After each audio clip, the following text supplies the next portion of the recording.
Bonjour à tous et à chacun. Eh bien aujourd'hui, nous allons voir la distinction entre un acte juridique et un fait juridique. Comme on le sait tous, en droit, pour pouvoir faire une définition, une distinction, on passe bien sûr par la définition des termes. Donc définissons d'abord l'acte juridique, ensuite le fait juridique, et on finit avec la distinction qu'il y a entre un acte juridique et un fait juridique.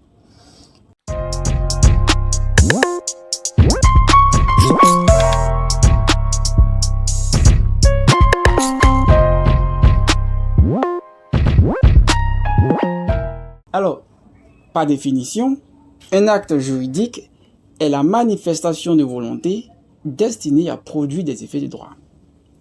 En français facile, lorsqu'on accomplit un acte juridique, on veut ou soit on a l'intention de produire des effets de droit.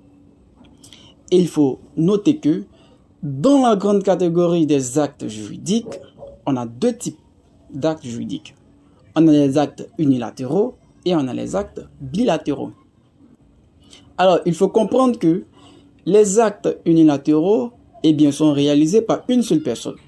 On prend le cadre du testament. Et pour ce qu'il y a des actes bilatéraux, cela implique la participation de plusieurs personnes, notamment la conclusion d'un contrat ou voire la signature d'un contrat de vente de manière particulière. Donc, par exemple, donnons des actes juridiques. On peut prendre le cas de la rédaction d'un testament, qui est un acte juridique.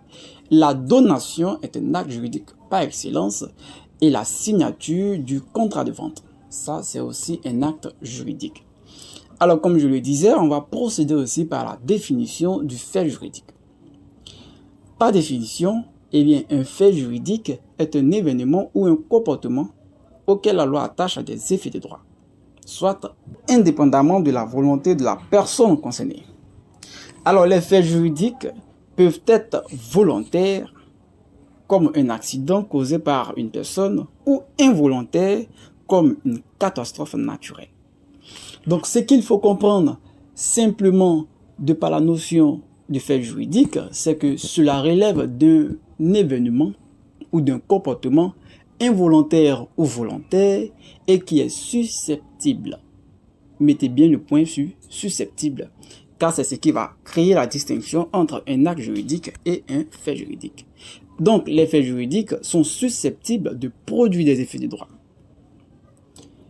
Procédons maintenant à la distinction entre un acte juridique et un fait juridique. Alors, par distinction, un acte juridique est créé dans le but de produire des effets de droit.